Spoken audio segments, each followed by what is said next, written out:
সাইয়েদনা ঈসা আলাইহিস সালাম দাজ্জালকে যখন হত্যা করবেন, দাজ্জালকে হত্যা করার পরেই এই পৃথিবীতে বর্বর এবং হিংস্র দুটি গোষ্ঠীর আগমন ঘটবে, যাদের নাম হলো ইয়াজুজ এবং মাজুজ। ইয়াজুজ এবং মাজুজ এরা জিন ভূত বা অন্যান্য কোনো জাতির অন্তর্ভুক্ত নয়, বরং এরা হচ্ছে মানব জাতিরই অন্তর্ভুক্ত। এরা হচ্ছে আদম সন্তানদেরই দুটি খারাপ, বর্বর, অসভ্য দুটি গোত্র। একটির নাম হলো ইয়াজুজ আর একটির নাম হলো মাজুজ। সহিহ বুখারীর বিখ্যাত ব্যাখ্যা গ্রন্থ ফাতহুল বারি এর রচয়িতা আল্লামা হাফিজ ইবনু হাজার আসকালানি রাহিমাহুল্লাহ তিনি বলেছেন, এই ইয়াজুজ আর মাজুজ এরা হচ্ছে নূহ আলাইহিস সালামের ছেলে ইয়াফেস এর বংশধর। আপনারা জানেন নূহ আলাইহিস সালামের 4 জন ছেলে ছিল। কয়জন ছেলে? হাম, সাম, ইয়াফেস এবং কেনান, এই 4 পুত্র ছিল। এর মধ্যে একজনের নাম হচ্ছে ইয়াফেস। ইয়াজুজ আর মাজুজ হলো নূহ আলাইহিস সালামের ছেলে ইয়াফেস এর বংশধরদের অন্তর্ভুক্ত। ইয়াজুজ আর মাজুজ এরা অত্যন্ত হিংস্র দুটি সম্প্রদায়।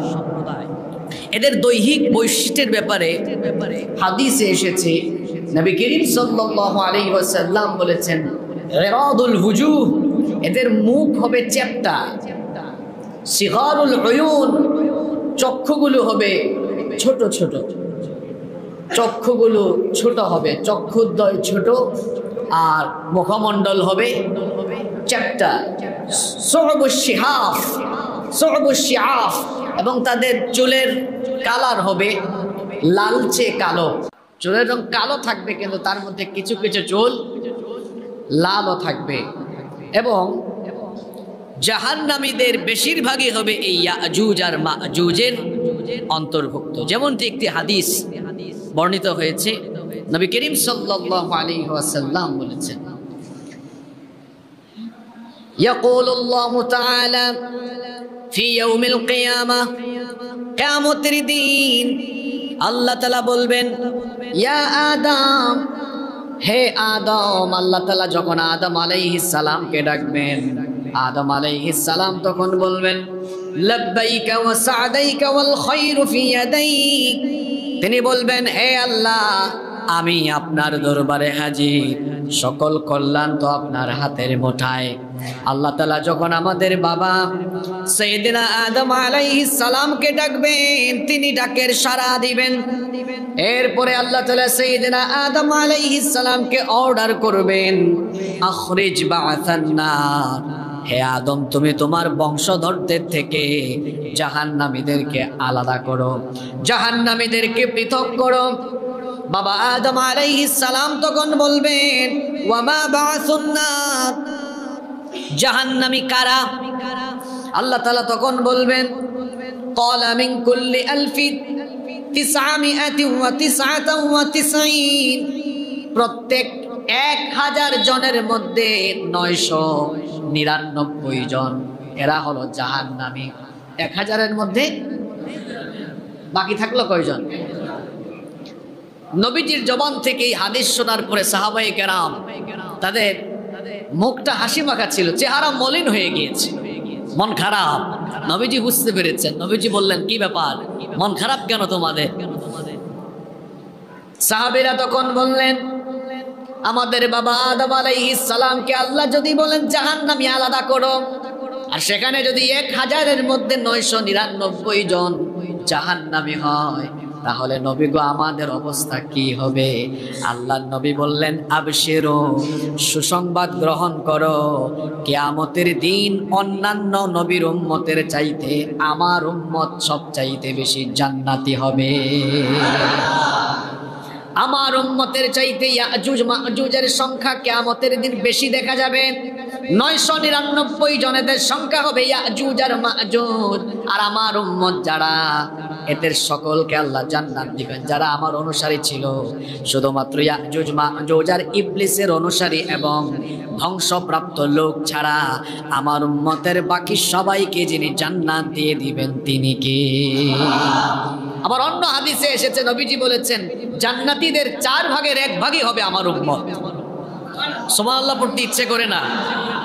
আপনারা যেভাবে সবাই মিলে সুবহানাল্লাহ পড়লেন, সাহাবীরা এটা শুনে পড়েছেন আল্লাহু আকবার। তখন নবীজি বললেন আরো সুসংবাদ আছে, 4 ভাগের 1 ভাগ নয়, অর্ধেক। যত উম্মত জান্নাতে যাবে আদম থেকে নিয়ে আমার উম্মত পর্যন্ত, জান্নাতীদের অর্ধেক হবে আমার উম্মত। সুবহানাল্লাহ। এই হাদিসটা উল্লেখ করার কারণ হলো ইয়াজুজ আর মাজুজের সংখ্যা যে কত, এই হাদিস থেকে সেটা বোঝা যায়। নবীজি বলেছেন কিয়ামতের দিন তোমরা হবে মুষ্টিমেয়, আর ইয়াজুজ আর মাজুজের সংখ্যা হবে অগণিত। কিয়ামতের মাঠে তোমরা যখন ইয়াজুজ মাজুজের দিকে তাকাবা, ইয়াজুজ মাজুজ আর তোমাদের মধ্যে পার্থক্য হবে এমন। খুব সুন্দর একটি কথা বললেন নবীজি, সাদা গাভীর সব পশম যদি সাদা থাকে, মাঝখানে কিছু কালো পশম থাকলে সেগুলোকে যেভাবে আলাদা করা যায়, অথবা কালো গাভীর কালো পশম থেকে সাদা পশম যেভাবে আলাদা করা যায়, কিয়ামতের দিন ইয়াজুজ মাজুজ থেকে আমার উম্মতকেও সেভাবে চেনা আলাদা করা সহজ হয়ে যাবে। সুবহানাল্লাহ। আমরা প্রথম পয়েন্ট নিয়ে আলোচনা করছি, ইয়াজুজ এবং মাজুজ কারা। এই আলোচনা থেকে সারমর্ম খোলাসা পেলাম আমরা, ইয়াজুজ এবং মাজুজ এরা মানুষের বাইরের কেউ নয়, এরা মানব সম্প্রদায়েরই অন্তর্ভুক্ত 2টি খারাপ, দুষ্ট, অসভ্য, বর্বর, হিংস্র জাতি। এখন প্রশ্ন হলো তারা কোথায় আছে? এই ইয়াজুজ আর মাজুজ এরা কোথায় আছে এখন? ইয়াজুজ আর মাজুজ এই 2 গোষ্ঠী, এরা 2 পাহাড়ের মধ্যবর্তী একটি জায়গায়, একটা প্রাচীরের অপোজিটে আটকা পড়ে আছে, বন্দী হয়ে আছে। আর তাদেরকে বন্দী করে রেখেছিলেন বাদশাহ জুলকারনাইন। জুলকারনাইনের নাম আপনারা অনেকে শুনেছেন, তাই না? সূরা কাহাফ আপনারা পড়বেন, জুমার দিনে তো সূরা কাহাফ আমরা তিলাওয়াত করি। সূরাতু আল কাহাফের 83 নম্বর আয়াত থেকে আপনি পড়বেন, তাহলে জুলকারনাইনের কাহিনী আপনি সেখানে পেয়ে যাবেন। তো বলছিলাম ইয়াজুজ আর মাজুজ কোথায় আছে? 2 পাহাড়ের মধ্যবর্তী একটি জায়গায়, একটি গিরিপথে বিরাট একটি প্রাচীর নির্মাণ করে বাদশাহ জুলকারনাইন তাদেরকে আটকে দিয়েছেন। তবে কিয়ামতের আগে দাজ্জালকে যখন ঈসা আলাইহিস সালাম হত্যা করবেন, তখন ইয়াজুজ আর মাজুজ গোষ্ঠী ওই প্রাচীর ভেদ করে, কিংবা এই প্রাচীরকে আল্লাহ ধ্বংস করে দিবেন, তখন এরা দলে দলে পৃথিবীতে আগমন করে বিরাট হত্যাযজ্ঞ, হিংস্রতা, বর্বরতা চালাবে। এবং যাদেরকে মোকাবেলা করা আল্লাহর হাবিব বলেছেন দুনিয়ার কারো পক্ষেই সম্ভব হবে না। আল্লাহু আকবার। ঈসা আলাইহিস সালাম যখন দাজ্জালকে হত্যা করবেন, আল্লাহ তখন ঈসা নবীকে বলবেন, ঈসা তুমি তোমার অনুসারীদেরকে নিয়ে, মুমিনদেরকে নিয়ে তুর পাহাড়ে চলে যাও, কারণ এখন এমন এক গোষ্ঠী দুনিয়ায় আগমন করবে যাদেরকে তুমি আর তোমার বাহিনী দাজ্জালকে টক্কর দিতে পেরেছো, দাজ্জালকে মেরে ফেলেছো, কিন্তু এই 2 গোষ্ঠীকে মোকাবেলা করার কোনো ক্ষমতা তোমারও নাই, পৃথিবীর কারোরই নাই। আল্লাহু আকবার।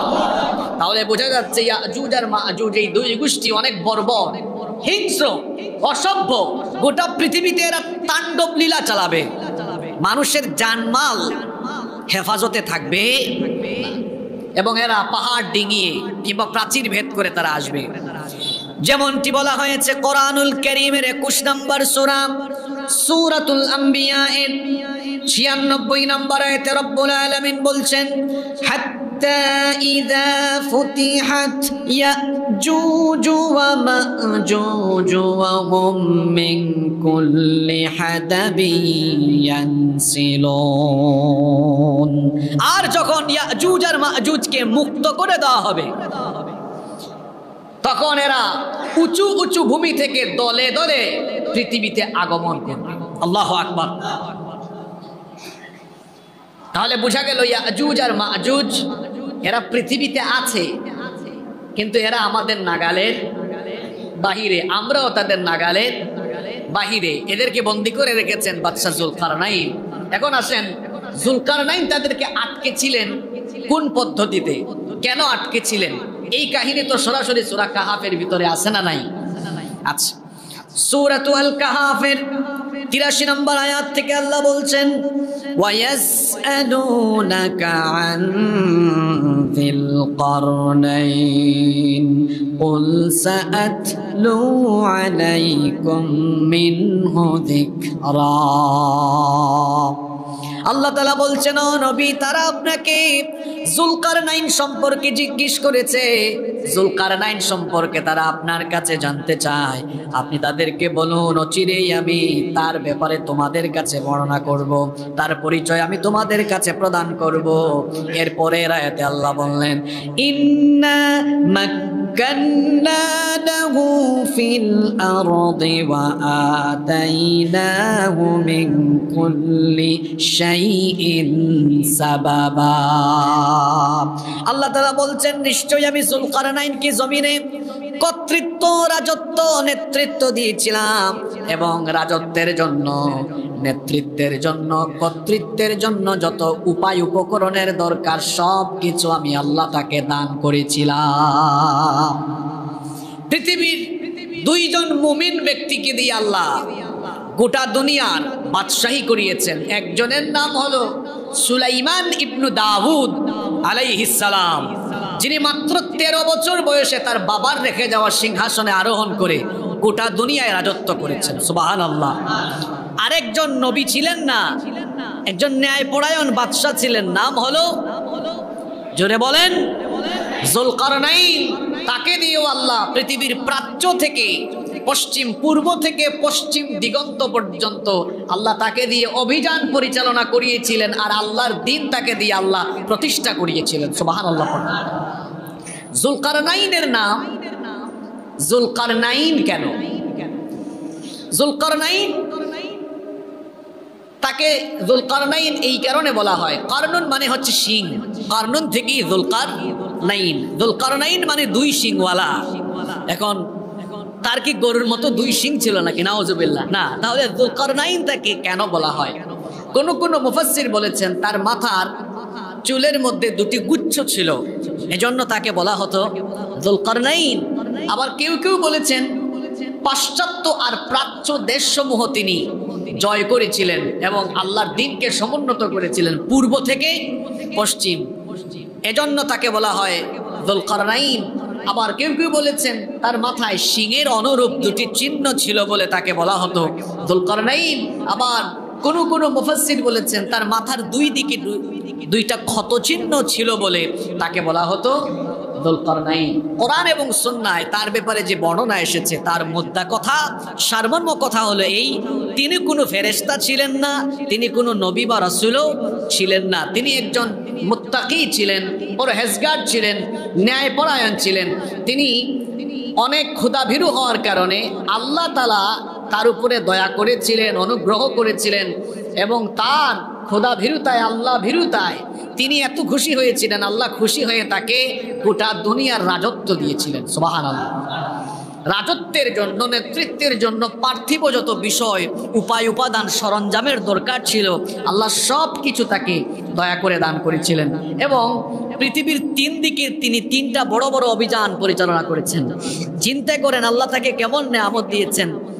পূর্ব দিকে অভিযান, তিনি পূর্ব দিকে অভিযান চালাতে চালাতে প্রত্যেকটা দেশ জয় করতে করতে করতে করতে যেখানে সূর্য উদিত হয় ওই জায়গা পর্যন্ত তিনি চলে গিয়েছিলেন। সুবহানাল্লাহ।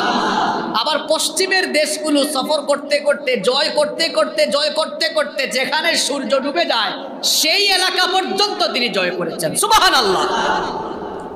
এই গেল 2 সফর। আর আরেকটা সফর হলো তিনি এক জায়গা দিয়ে যেতে যেতে সফর করতে করতে কোন কোন মুফাসসির বলেছেন উত্তর দিকের বিরাট 2টা পর্বতমালার মাঝখান পর্যন্ত গিয়েছিলেন। এই 3টা সফরের কথাই সূরা কাহাফের ভিতরে বর্ণনা করেছেন কে?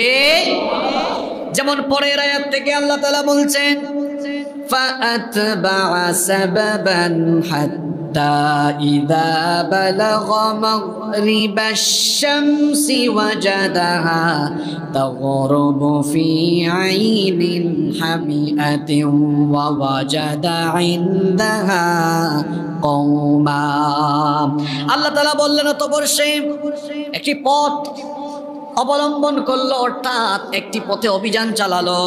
যখন সে অভিযান চালাতে চালাতে পূর্ব দিকে যেতে যেতে যেতে যেতে সূর্য যেখানে উদিত হয়, পশ্চিম দিকে যেতে যেতে, পাশ্চাত্যের দিকে যেতে যেতে যেতে যেতে সূর্য যেখানে ডুবে যায়, সূর্য যেখানে অস্ত যায়, সেখানে পর্যন্ত তিনি যখন পৌঁছালেন তখন তিনি ওয়াজাদাহা সেখানে পেলেন তাগরুবু ফি আইনিন হামিআতিন ওয়া ওয়াজাদা ইনদাহা কওমা। পশ্চিম দিকে যেতে যেতে তিনি লক্ষ্য করলেন সূর্য কর্দমাক্ত পানির ঝরনায়, অর্থাৎ ঘোলা পানির মধ্যে পঙ্কিল জলাশয়ে সূর্য অস্ত গমন করছে। আপনারা যারা মাঝে মাঝে কক্সবাজার যান অথবা পতেঙ্গা সি বিচে যান, দেখবেন সূর্যাস্তের সময় সাগর তীরে দাঁড়ালে, বিচে দাঁড়ালে মনে হয় যেন সূর্য সমুদ্রের পানির ভেতর দিয়ে ডুবছে। এরকম মনে হয় না? এরকমই অনুভূতি হয়। জুলকারনাইন যখন পশ্চিম দিকের দেশগুলো জয় করতে করতে করতে করতে এমন একটা জায়গায় পৌঁছালেন যেখানে আর কোনো মাটি নাই, সেখানে কর্দমাক্ত ঘোলা পানি পেলেন। তিনি দেখলেন সেই ঘোলা পানির মধ্য দিয়ে সূর্য ডুবে যাচ্ছে। আর সেখানে গিয়ে তিনি এক সম্প্রদায় পেলেন। সেই সম্প্রদায় পাওয়ার পরে আল্লাহ তাআলা তখন তাকে জানিয়েছিলেন, তাকে বলেছিলেন, কুলনা ইয়া যাল করনাইনি ইম্মা আন তুআযিবা ওয়া ইম্মা আন তাত্তাখিযা ফীহিম হুসনা। আল্লাহ তাআলা তখন তাকে বলেছিলেন, হে জুলকারনাইন, তুমি চাইলে এই সম্প্রদায়ের লোকদেরকে আযাব দিতে পারো, শাস্তি দিতে পারো, অথবা তাদের ব্যাপারে তুমি সদাচরণও করতে পারো। তখন জুলকারনাইন বলেছিলেন, قال أما من ظلم فسوف نعذبه ثم يرد إلى ربه فيعذبه عذابا نكرا। জুলকারনাইন তখন বলেছিলেন, এই সম্প্রদায়ের যে ব্যক্তি সীমা লঙ্ঘন করবে, জুলুম করবে, আমি অচিরেই তাকে শাস্তি দিব, অতঃপর তাকে তার রবের নিকট ফিরিয়ে নেওয়া হবে। আর যখন সে তার রবের নিকট চলে যাবে তাকে আরো কঠিন আযাব যিনি দিবেন তিনি কে? তিনি আরো বলেছিলেন, ওয়া আম্মা মান আমানা ওয়া আমিলা সালিহান ফালাহু জাযাআনিল হুসনা ওয়া সানাকুলু লাহু মিন আমরিনা ইউসরা। আর যে ব্যক্তি ঈমান এনে সৎ কাজ করবে তার জন্য রয়েছে উত্তম পুরস্কার। আর আমি আমার ব্যবহারে তার সাথে নরম কথা বলবো, সুন্দর আচরণ করব। তাহলে এতটুকু আলোচনা থেকে আমরা জানতে পেলাম আল্লাহ তাআলা সাইয়েদনা জুলকারনাইনকে পশ্চিম দিকের দেশগুলো জয় করাতে করাতে, বিজয় দিতে দিতে তিনি একেবারে সূর্যাস্তের এলাকা পর্যন্ত চলে গিয়েছিলেন। সূর্য ডুবে যাওয়ার এলাকা পর্যন্ত গিয়ে সেখানে পর্যন্ত তিনি আল্লাহর হুকুমত কায়েম করেছেন। সুবহানাল্লাহ। এরপরে আল্লাহ তাকে দিয়ে পূর্ব দিকেও সফর করালেন। পরের আয়াত থেকে আল্লাহ বলছেন, সুম্মা আতবাআ সাবাবা। এরপরে অতঃপর সে আরেক পথ অবলম্বন করলো, অর্থাৎ আরেকটি অভিযান প্রেরণ করলো। পূর্ব দিকের অভিযান আরম্ভ হলো। পূর্ব দিকের অভিযান আরম্ভ করে যেতে যেতে কোথায় গেলেন? আল্লাহ তাআলা বললেন, হাত্তা ইযা বালাগা মাতলিআশ শামসি ওয়াজাদাহা তাতলু আলা কওমিন লাম নাজআল লাহুম মিন দুনিহা সিতরা। আল্লাহ তাআলা বলছেন, পূর্ব দিকে সফর করতে করতে সে যখন সূর্যোদয়ের স্থানে এসে পৌঁছালো, যেখানে সূর্য উদিত হয়, তখন সে সেখানে দেখতে পেল এমন এক জাতির উপর দিয়ে সূর্য উদিত হয় যাদের জন্য আমি সূর্যের বিপরীতে কোনো আড়ালের ব্যবস্থা করিনি। মুফাসসিরগণ এই আয়াতের ব্যাখ্যায় লিখেছেন অর্থাৎ সেই জাতির লোকেরা মরুভূমিতে উলঙ্গ হয়ে বসবাস করত, কোনো কাপড় চোপড় গায়ে ছিল না, সূর্য সরাসরি এসে তাদের গায়ে লাগতো। আল্লাহ তাআলা যুলকারনাইনকে পূর্ব দিকে সফর করাতে করাতে পূর্ব দিকের সবগুলো দেশ একটার পর একটা দেশ জয় করতে করতে করতে করতে সূর্য উদয় যেখানে হয় সেখানে পর্যন্ত তিনি পৌঁছে গিয়েছিলেন। আল্লাহু আকবার। পূর্ব দিকের সব দেশ জয় করিয়েছেন, পশ্চিম দিকের সকল দেশও আল্লাহ তাকে দিয়ে সফর করিয়েছেন। এরপরে আল্লাহ তাআলা তাকে এমন একটি জায়গা সফর করালেন, আল্লাহ তাআলা বলছেন সুম্মা আতবা সাবাবা, অতঃপর সে আরেক পথ অবলম্বন করলো, অর্থাৎ আরেকটি অভিযান প্রেরণ করলো। অভিযান প্রেরণ করে যেতে যেতে এমন জায়গায় গেলেন যে ইয়াজুজ মাজুজের ঘটনা আমরা বলছি, এবার সেই কাহিনী এখানে এসেছে।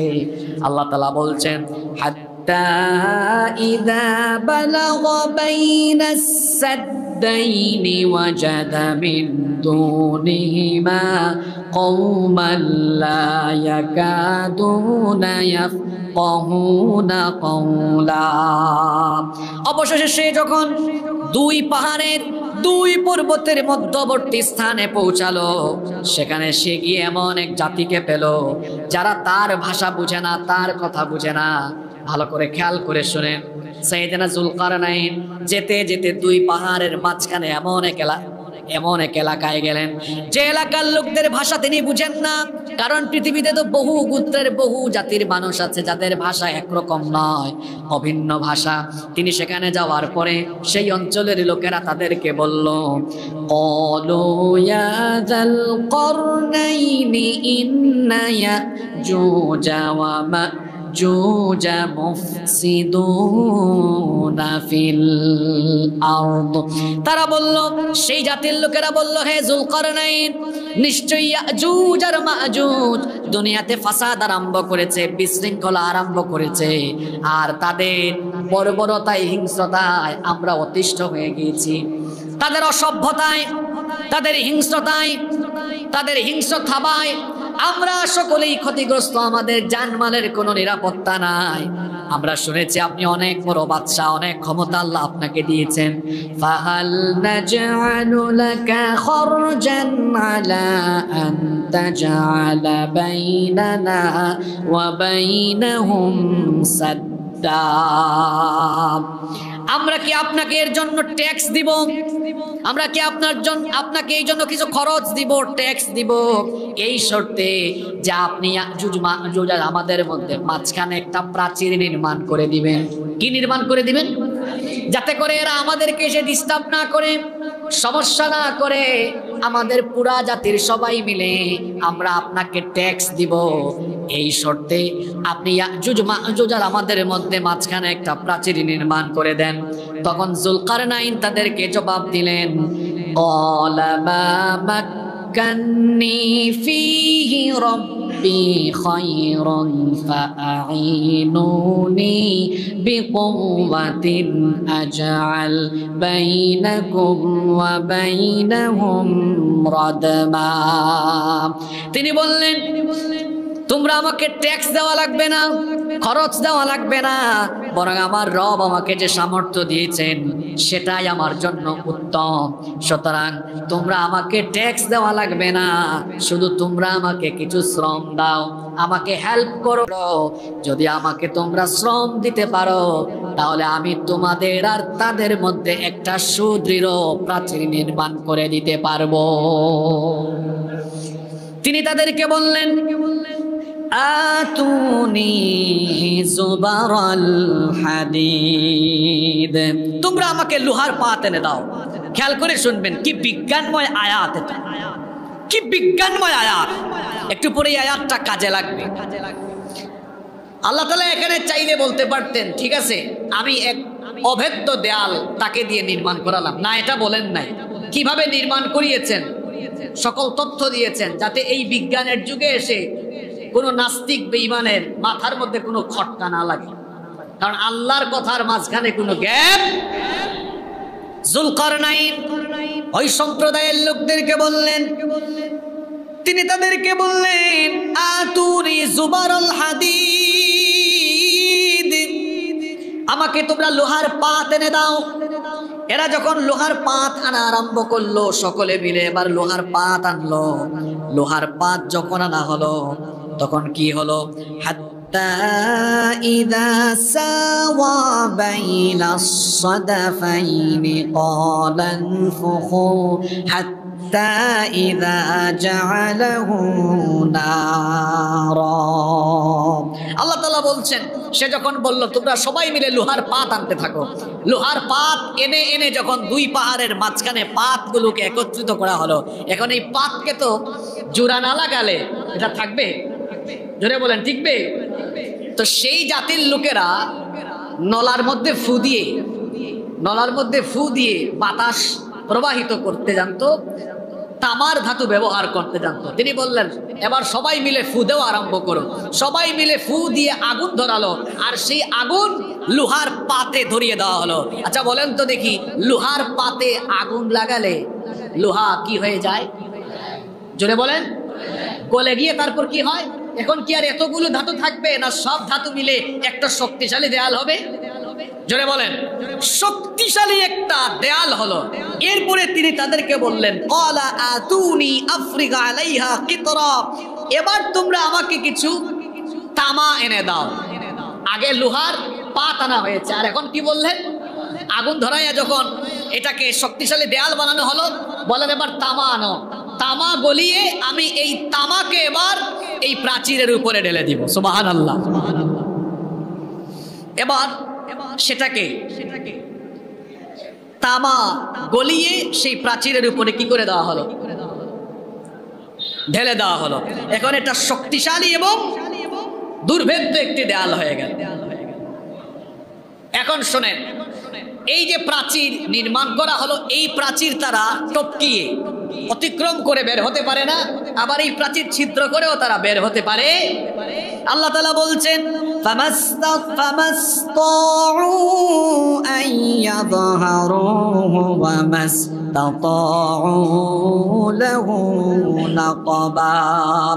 এরপর তারা অর্থাৎ ইয়াজুজ আর মাজুজ গোষ্ঠী প্রাচীরের উপর দিয়ে অতিক্রম করতে পারলো না, এমনকি নিচ দিয়েও তারা ভেদ করতে পারলো না।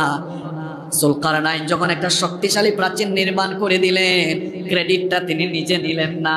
তিনি তখন তাদেরকে বললেন, ক্বালা হাযা রাহমাতুম মির রাব্বি ফাইযা জাআ ওয়া'দু রাব্বি জা'আলাহু দাক্কা ওয়া কানা ওয়া'দু রাব্বি হাক্কা। তিনি বললেন, শোনো, আমি যে প্রাচীর নির্মাণ করেছি এটা আমার রবের অনুগ্রহে, আমার রবের দয়ায় আমি তৈরি করেছি। আর আমার রবের ওয়াদা করা দিন অর্থাৎ কিয়ামতের সময় যখন ঘনিয়ে আসবে, তখন তিনি আমার এই প্রাচীরকে মাটির সাথে মিশিয়ে দিবেন। আর আমার রবের ওয়াদা হলো সত্য ওয়াদা। আল্লাহু আকবার। এখন এখানে একটা প্রশ্ন আসে, যুলকারনাইন যে প্রাচীর নির্মাণ করেছেন ওই প্রাচীরটা কোথায়? এটা আমরা দেখি না কেন? এখন স্যাটেলাইট আছে, স্যাটেলাইটের যুগে এটা আমরা দেখি না কেন? হুজুররা আর কত মুখস্থ ওয়াজ করবে, এটা কোথায়? এটা নিয়ে তো অনেক মতভেদ আছে। কেউ কেউ বলেছেন চীনের মহাপ্রাচীর এটাই হলো যুলকারনাইনের তৈরি করা প্রাচীর, কিন্তু চীনের মহাপ্রাচীর এটা তো ইট দিয়ে তৈরি করা, আর যুলকারনাইনের প্রাচীর এটা তো লোহা আর তামা দিয়ে তৈরি করা, তাহলে তো এটার সাথে ওইটার কোনো মিল নাই। আবার কেউ কেউ বলেছেন যুলকারনাইন হচ্ছেন আলেকজান্ডার দ্য গ্রেট, এটাও একটা ভুয়া কথা, কারণ আলেকজান্ডার দ্য গ্রেট তিনি তো একজন কাফির ছিলেন, আর যুলকারনাইন ছিলেন একজন মুমিন এবং ন্যায়পরায়ণ বাদশা। তাফসীর ইবনে কাসির, তাফসীরে তাবারি, তাফসীরে কুরতুবির ভেতরে এই সবগুলো বর্ণনা এসেছে, কিন্তু খোলাসা বা মূল কথা, সার কথা হলো এই যুলকারনাইন যেখানে প্রাচীরটা বানিয়েছেন এটা এখনো বর্তমান দুনিয়ার মানুষের কাছে অদৃশ্য। এখনো কি দাজ্জাল আমাদের দৃশ্যে না অদৃশ্যের মধ্যে আছে? অদৃশ্য। যুলকারনাইনের প্রাচীরটাও অদৃশ্য। এখন তার এই প্রাচীরটা অদৃশ্য থাকা এটাই বিজ্ঞানসম্মত, এটাই বাস্তবসম্মত। এখন বলবেন তার নির্মাণ করা প্রাচীর মানুষের চোখের আড়ালে থাকা এটা বিজ্ঞানসম্মত, এটা বাস্তবসম্মত কেন? এবার আসেন আমরা আগের আয়াতে ফিরে যাই। বলেছিলাম যে এই আয়াতে বিজ্ঞান লুকিয়ে আছে। আসুন কি কারণে তার তৈরি করা এই প্রাচীর অদৃশ্য থাকা, এটাই বিজ্ঞানসম্মত এবং এটাই যৌক্তিক, এটাই বাস্তবসম্মত। এটা কেন? তিনি প্রাচীর নির্মাণ করার জন্য প্রথমে সবাইকে কি আনতে বলেছেন? বলেন না কেন? লোহার পাত। লোহার কি? লোহার পাত আনার পরে এই পাত দিয়ে দেয়াল তৈরি করা হলো। কমন কথা, সবাই আপনারা জানেন, লোহা পানির সংস্পর্শ আসলে লোহার মধ্যে কি ধরে যায়? হ্যাঁ বলেন, কি ধরে যায়? জং ধরে যায়। কিন্তু তামা, তামা পানির সংস্পর্শে আসলে তামা কি হয়ে যায়? কইতে পারলেন না আপনারা? আর একটু সহজ করে দেই, দেখবেন জাহাজের নিচের অংশ, বিশেষ করে মার্কিন যুক্তরাষ্ট্রের নেভিতে তারা যে জাহাজগুলো ব্যবহার করে, জাহাজের নিচের অংশটাতে তারা কি দেয়? তামা দেয়। তামা দিলে এটাতে আর জং ধরে না, এটা নীল হয়ে যায়, সরি এটা আপনার আস্তে আস্তে করে সবুজ হয়ে যায়। কি হয়ে যায়? স্ট্যাচু অফ লিবার্টি, আমেরিকায় যে স্ট্যাচু অফ লিবার্টি আছে, এটা পুরাটাই তামা দিয়ে তৈরি করা। প্রথমে যখন এটা আপনারা গুগলে সার্চ করে দেখবেন, প্রথমে যখন স্ট্যাচু অফ লিবার্টি তৈরি করা হয়েছিল তখন এটা লালচে ছিল, কিন্তু এটা ফুল তামা দিয়ে তৈরি হওয়ার কারণে কিছুদিন পরে সেটা আপনার সবুজ সবুজ হয়ে গিয়েছে, এটা সবুজ শেড তার মধ্যে আসা শুরু করেছে। এর কারণ হচ্ছে আপনার তামার একটা ধর্ম হলো, এটা যখন কোনো পরিবেশে থাকে এবং বাতাসের অক্সিজেনের সাথে এটা কানেক্টেড হয়ে যায়, তখন অক্সিডেশন পদ্ধতিতে এই তামা গ্রিন একটা প্রোটেক্টিভ লেয়ার তৈরি করে, অর্থাৎ সবুজ রঙের একটা প্রোটেক্টিভ লেয়ার তার মধ্যে তৈরি হয়ে যায়। তাহলে জুলকারনাইন এই প্রাচীর বানিয়েছেন লোহা দিয়ে, তার উপরে ঢেলে দিয়েছেন কি? জোরে বলেন, তামা। দেখেন হাজার হাজার বছর আগের কাহিনী এটা, কিন্তু সেটা কতটা বিজ্ঞানসম্মত ছিল। তামা ঢেলে দেওয়ার কারণে এটাতে আর জং ধরে নাই। এখন তামার ধর্মই হলো এটা পরিবেশের সাথে অক্সিডেশন পদ্ধতিতে ধীরে ধীরে এটার মধ্যে একটা প্রোডাক্টিভ গ্রিন লেয়ার তৈরি হয়ে যায়। এখন হাজার হাজার বছর ধরে এই লোহার উপরে তামা দেওয়া হয়েছে প্রাচীরের উপরে, এর কারণে বিজ্ঞানী বলে তামা দিলে এটা ধীরে ধীরে সবুজ হয়ে যায়। এখন এটা সবুজ হতে হতে এটা আমাদের যে পরিবেশটা কেমন? জোরে বলেন, এই পরিবেশের সাথে মিশে গিয়েছে, যার কারণে দুনিয়ার মানুষ চাইলেও এখন এটা আর দেখতে পারে, এটা অদৃশ্যের মধ্যে হয়ে আছে। দুই পাহাড়ের মাঝখানে এখন এমনও তো হতে পারে ওই দুই পাহাড় এটাও সবুজ হয়ে গেছে এবং ওই লোহার প্রাচীরের উপরে তামা দেওয়ার কারণে ওইটাও সবুজ সবুজ সবুজ মিলে গেছে বলে স্যাটেলাইটে এখন আর ধরতে পারে না। আর আপনার স্যাটেলাইট যে মাথা দিয়ে বানানো হয়েছে, ওই মাথায় জ্ঞান দিয়েছেন কে? খুব বেশি জ্ঞান তো আপনার, তাই না? আল্লাহর দেওয়া জ্ঞান অল্প একটু পেয়ে মানুষ যদি এত কিছু করতে পারে, তো জ্ঞানদাতা আল্লাহ তিনি চাইলে বুঝে জুলকারনাইনের তৈরি করা প্রাচীরটাকে মানুষের থেকে, মানুষের প্রযুক্তি থেকে আল্লাহ বোধহয় গোপন রাখতে পারেন না। আরো জোরে বলেন, পারেন কিনা? তিনি একটা প্রাচীর নির্মাণ করে দিলেন। এই ইয়াজুজ মাজুজের গোষ্ঠী পাহাড় বেয়ে বেয়ে লাফায়া লাফায়া আসতে পারে না, আবার নিচে দিয়ে ছিদ্র করেও বের হয়ে যেতে পারে না। তবে এই ইয়াজুজ মাজুজ গোষ্ঠী কিন্তু বসে নেই। যেমন হাদিসে এসেছে, নবীজি বলেছেন প্রত্যেক দিন তারা এই প্রাচীর ছিদ্র করার কাজ করে। প্রাচীর ছিদ্র করার কাজ করতে করতে যখন সন্ধ্যা হয়ে যায়, ঠিক এই সময়ে প্রাচীর ছিদ্র করে এমন একটা জায়গায় চলে যায় যে একদম আর অল্প একটু গেলেই শেষ হয়ে যাবে। এমন জায়গায় যাওয়ার পরে এই অলসের গোষ্ঠী বলে থাকুক, বাকিটা আগামীকাল করব। কিন্তু পরের দিন আইসা দেখে ওই যেই লাউ সেই, আগের যেটা ছিল আবার সেইটাই আছে। আল্লাহ বোধহয় এই পরিস্থিতি তৈরি করে দিতে পারবেন না। আপনারা তো 30 প্রান্তরের ঘটনা আপনাদেরকে শুনিয়েছি। 30 প্রান্তরে বনে ইসরাইল একটানা আটকা ছিল কত বছর? 40 বছর। প্রত্যেক দিন সকালবেলা এক জায়গা থেকে হাঁটা আরম্ভ করে সন্ধ্যাবেলা দেখে আবার ওই জায়গাতেই আছে। এমন ঠাডা পড়ছে তাদের উপরে, কার হুকুমে?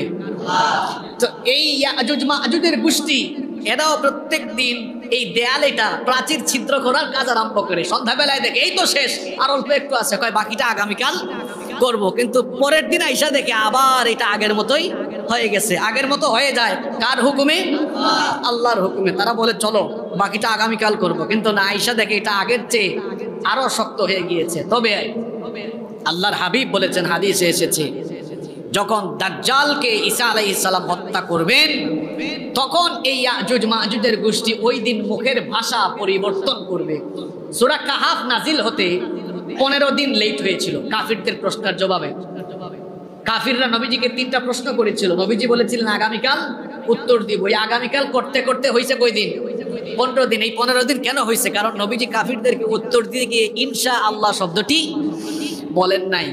এখানে এই ইয়াজুজ মাজুজের গোষ্ঠী সারা জীবন আগামীকাল করব বলতেই থাকবে, কিন্তু যেদিন দাজ্জালকে হত্যা করা হবে সেই দিন ইয়াজুজ মাজুজের গোষ্ঠীর মুখে দিয়ে বের হবে, জবান দিয়ে বের হবে, ইনশাআল্লাহ আগামীকাল বাকি কাজ আমরা শেষ করব। যেদিন তারা ইনশাআল্লাহ বলবে, ওই দিনের পরের দিন এসে দেখবে আগের দিন কাজ যেখানে আটকা রেখে গেছে কাজ ওইখানেই আছে, এবং সেই দিন তারা আল্লাহর হুকুমে দেয়াল ছিদ্র করবে। শুধু দেয়াল ছিদ্র নয়, কোনো বর্ণনা এসেছে আল্লাহ নিজে থেকেই এই দেয়ালটাকে, প্রাচীরটাকে ধ্বংস করে দিবেন।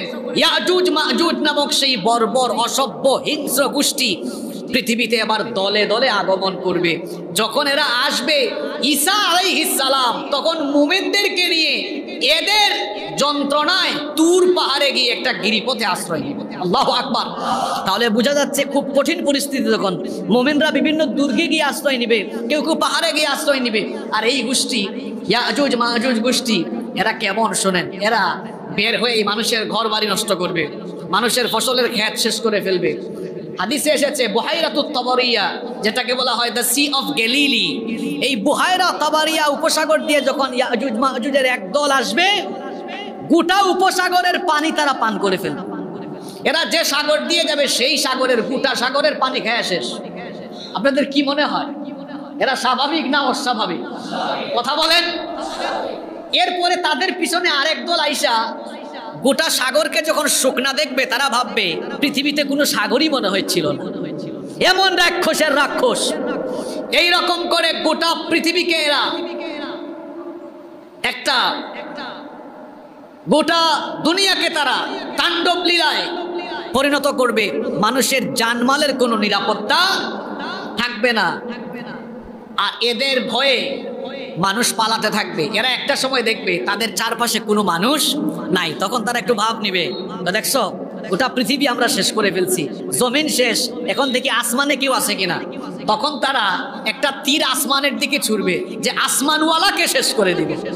আল্লাহ তাআলাও তখন এই অসভ্য গোষ্ঠীর মনোবাসনাকে পূরণ করার জন্য ওই তীরের আগায় কিছু রক্ত লাগাই দিবেন। তীর যখন ফিরে আসবে তারা বলবে দেখছো কি পাওয়ার আমাদের, জমিনওয়ালাও শেষ, আসমানওয়ালাও শেষ। অন্যদিকে ঈসা আলাইহিস সালাম মুমিনদেরকে নিয়ে যখন তুর পাহাড়ে চলে যাবেন, তারা যে খাদ্য খাবার পানীয় নিয়ে যাবেন ওই খাবার পানীয় ফুরিয়ে যাবে, অভাব দেখা দিবে, দুর্ভিক্ষ দেখা দিবে। যখন অভাব, দুর্ভিক্ষ, খাদ্য ঘাটতি দেখা দিবে, আল্লাহর হাবিব বলেছেন, হাদিসে এসেছে, গরুর একটা মস্তককে মানুষ সেদিন 100 দিনারের চাইতেও উত্তম মনে করবে। আল্লাহু আকবার। তাহলে বোঝা গেল অভাব আর অভাব। যখন খাবার দাবার অভাবের কারণে সব দিকে আজারি শোনা যাবে, ঈসা আলাইহিস সালাম এবার আল্লাহর কাছে হাত তুলবেন, বলবেন আল্লাহ তুমি তোমার ইমানদারদেরকে রক্ষা করো, এই ইয়াজুজ মাজুজ গোষ্ঠীকে তুমি ধ্বংস করো। ঈসা আলাইহিস সালামের দোয়া আল্লাহ কবুল করবেন। ইয়াজুজ মাজুজ গোষ্ঠীর সাথে যুদ্ধ করে কোনো মুজাহিদও কুলাতে পারবে না। এরপরে আল্লাহ তাআলা এই গোষ্ঠীকে কিভাবে ধ্বংস করবেন? আল্লাহ তাআলা একটা ভাইরাস দিবেন। কোনো বর্ণনা এসেছে তাদের কাঁধের মধ্যে আল্লাহ এক জাতীয় পোকা পাঠাবেন। কি পাঠাবেন? পোকা। এই জায়গার মধ্যে একটা ভাইরাস কিছুদিন আগে গেল না, করোনা, ওমিক্রন, তারপরে আরো কি জানে আসছিল, ডমিক্রন না কুমিক্রন, কত কিছু আসছে। এক ধরনের ভাইরাস আল্লাহ সৃষ্টি করে দিবেন। এক ভাইরাসে গোটা দুনিয়ার ইয়াজুজ মাজুজ গোষ্ঠী শেষ। আল্লাহু আকবার। যখন গোটা ইয়াজুজ মাজুজের গোষ্ঠী এই ভাইরাসে মরে যাবে, তখন ঈসা আলাইহিস সালাম তার অনুসারীদেরকে নিয়ে তুর পাহাড় থেকে নেমে আসবেন। আসার পরে দেখবেন পৃথিবীতে অর্ধ হাত, এক হাত না, অর্ধ হাত জায়গাও জমিনও খালি নাই। পৃথিবীতে লাশ আর লাশ, লাশ আর লাশ, লাশ আর লাশ। আল্লাহু আকবার। কি ভয়াবহ পরিস্থিতি। এই লাশগুলো দীর্ঘদিন থাকতে থাকতে এমনিতেই ভাইরাসে আক্রান্ত হয়ে মারা গিয়েছে, পচে গলে গোটা সমাজের চতুর্দিকে পৃথিবীব্যাপী দুর্গন্ধ ছড়িয়ে যাবে। ঈসা আলাইহিস সালাম বলবেন, আল্লাহ এত লাশ, গোটা পৃথিবীতে লাশ আর লাশ, আধা হাত জায়গাও খালি নাই, এত লাশ, এই লাশগুলো না ছললে তো দুর্গন্ধেই মানুষ মারা যাবে। আবার হাত তুলবেন, আল্লাহ এই মুসিবত থেকে এবার বাঁচাও। তখন আল্লাহ তাআলা এক জাতীয় পাখি পাঠাবেন। ওই যে আপনারা সূরা এর মধ্যে পড়েন, আপনার ফিলের মধ্যে, ওয়া আরসালা আলাইহিম তাইরান আবাবিল। মানুষ মনে করে আবাবিল কোনো পাখির নাম, আসলে আবাবিল কোনো পাখির নাম না, মানে ঝাঁকে ঝাঁকে আল্লাহ কি প্রেরণ করেছেন, পাখি। এই পাখি কি আমাদের সমাজে দেখা যায়? এটা আল্লাহ পাঠাইছেন কয়বার? একবারই। বিশেষ পাখি যেগুলা পুরা মাটির কঙ্কর নিক্ষেপ করেছিল। তো ঈসা আলাইহিস সালাম তখন দোয়া করবেন, আল্লাহ তুমি এই অবস্থা থেকে আমাদেরকে হেফাজত করো। আল্লাহ তখন বিশেষ এক প্রকার পাখি ঝাঁকে ঝাঁকে প্রেরণ করবেন। ওই বিশেষ পাখি যখন পৃথিবীতে আসবে, হাদিসে বলা হয়েছে এই পাখিগুলো এত বিরাট হবে, এই পাখিগুলোর ঘাড় হবে উটের ঘাড়ের মতো। পাখিদের, হ্যাঁ ওকে একটু পানি দিন তো। তার ঘাড় হবে, পাখির ঘাড় হবে কিসের মতো? উটের ঘাড়ের মতো। এই পাখিগুলো একটা একটা করে লাশ উঠাইয়া নিয়ে যাবে। কোনো রেওয়ায়াতে পেয়েছি সমুদ্রে নিক্ষেপ করবে, কিন্তু সমুদ্র পাবে কোথায়? এই বর্ণনাটা আমার কাছে কিছুটা সন্দেহজনক মনে হচ্ছে। কোনো মুফাসসিরও বলেছেন যে এই বর্ণনার ব্যাপারে সন্দেহ আছে, কারণ এই ইয়াজুজ মাজুজ গোষ্ঠী তো সাগরের পানি খেয়েই শেষ করে ফেলবে। কোনো রেওয়ায়াতে এসেছে এরা নিয়ে কোথায় ফেলবে আমরা জানি না, আল্লাহু আ'লাম। জানেন কে? এখন লাশগুলা না হয় পাখি নিয়ে নিক্ষেপ করলো অন্য কোথাও, কিন্তু দুর্গন্ধটা মাটির সাথে মিশে আছে কি নাই? এবার ঈসা নবী, আবার ঈসা আলাইহিস সালাম দোয়া করবেন, আল্লাহ গোটা জমিনটাকে পবিত্র বানাও। এই অপবিত্র ইয়াজুজ মাজুজ গোষ্ঠীর কারণে তো জমিনটা অপবিত্র হয়ে আছে। এবার আল্লাহ তাআলা এমন এক বৃষ্টি দিবেন, পৃথিবীর 1 ইঞ্চি জমিনও সেই বৃষ্টির বাহিরে থাকবে না। পৃথিবী ব্যাপী সাংঘাতিক আকারের প্রচন্ড বেগে বৃষ্টিপাত আরম্ভ হবে। সুবহানাল্লাহ। একটা বৃষ্টিপাতের মাধ্যমে গোটা পৃথিবীর জমিনকে আল্লাহ তাআলা কাচের মতো পরিষ্কার এবং পবিত্র বানিয়ে দিবেন। সুবহানাল্লাহ। গোটা পৃথিবী, গোটা দুনিয়া যখন পরিষ্কার হয়ে যাবেন, আল্লাহ মাটিকে আদেশ করবেন, হে মাটি, হে জমিন, তোমার গর্ভ থেকে, তোমার পেট থেকে তুমি পবিত্র এবং বরকতময় রিজিক উদ্গত করো। আল্লাহ কিছু বললে, করতে চাইলে শুধু কুন বলেন, ফায়াকুন হয়ে যায়, সঙ্গে সঙ্গে হয়ে যায়। কারণ তিনি হচ্ছেন মহাবিশ্বের মালিক, মহাবিশ্বের রব। আল্লাহ যখন বলবেন মাটি তোমার গর্ভ থেকে পবিত্র এবং বরকতময় ফসল উৎপন্ন করো, হাদিসে এসেছে তখন এত পরিমাণ ফসল উৎপন্ন হবে যা পৃথিবীতে এর আগে কখনো হয় নাই। সুবহানাল্লাহ। এবং বলা হয়েছে এগুলোর মধ্যে এত বরকত থাকবে, একটা ডালিম, ডালিম জানেন তো আপনারা? একটা ডালিম কেউ একজন খেলে ওই লোকের পেট ভরে যাবে। এবং ডালিমের যে ছাল থাকে না, ছাল, আমরা যে ডালিম খাই, ডালিমের ছালগুলো তো খুব ছোট। নবীজি বলেছেন যে সেই ডালিমগুলো এত বড় হবে যে মানুষ ডালিমের ছাল দিয়ে ছাতা বানায় আর ছাতা ব্যবহার করতে পারে। সুবহানাল্লাহ। শুধু তাই নয়, দুধ, গরু, ছাগল, গাভী, ছাগল, উটনির দুধে এত বরকত থাকবে। নবীজি বলেছেন একটা উষ্ট্রির দুধ এক বিরাট দলের মানুষ পান করতে পারবে। একটা গাভীর দুধ একটা গোষ্ঠীর মানুষ পান করতে পারবে। একটা ছাগলের দুধ পুরা পরিবার খাবে, তারপরেও শেষ হবে না। সুবহানাল্লাহ পড়বেন না? এই বরকতময় খাবার দিবেন কে? আরো জোরে বলেন কে? এরকম বরকত চলবে কত বছর? 40 বছর। হাদিসে এসেছে এই রহমত আর বরকত চলতে থাকবে কত বছর? 40 বছর। ওই 40 বছর শেষ হয়ে যাওয়ার পরে মুসলিমদের বগলের নিচে এক ধরনের রোগ দেখা দিবে, এবং এটা কোন রিওয়ায়াতে এসেছে এটা ঠান্ডা বায়ু লাগবে, আর এটার মাধ্যমে সব মুমিনরা মারা যাবে। দুষ্ট কাফের লোকেরা এরা অবশিষ্ট থাকবে, যারা জানোয়ারের চাইতে আরো খারাপ হবে। সরাসরি তখন যৌনতা দেখা দিবে। আর ওই গোষ্ঠীর উপরে তখন যখন একজন আল্লাহওয়ালা মানুষ থাকবে না, তখন কিয়ামতের ঘটনা সংগঠিত। মাঝখানে কত বছর? 40 বছরের ভিতরে আরো কাহিনী আছে। সেই কাহিনীগুলো কি? ইয়াজুজ মাজুজ তো কিভাবে আসবে, আবার এরা কিভাবে ধ্বংস হবে, এটা আজকে আমরা শুনলাম। আগামী জুমায় আমরা শুনবো এরপরে দাব্বাতুল আরদ, বিশেষ প্রাণী বের হবে, বড় বড় 3টা ভূমিধস হবে, ধোঁয়া আসবে। কিয়ামতের বড় বড় আলামত কয়টা? জোরে বলেন। 10টা। 2 জুমায় বলছি কয়টা? 3টা। বলছি কয়টা? বাকি আছে 7টা। এগুলো আমরা আগামী জুমায় আলোচনা করব ইনশাআল্লাহ। আজকে আমরা আলোচনা করেছি ইয়াজুজ মাজুজ কারা, তারা কোথায় আছে, কখন আসবে, কিভাবে আসবে, কিভাবে ধ্বংস হবে, সব বর্ণনা আমরা কোরআন সুন্নাহর আলোকে করেছি। আগামী জুমায় আমরা তার পরবর্তী অংশ থেকে আলোচনা শুরু করব ইনশাআল্লাহ।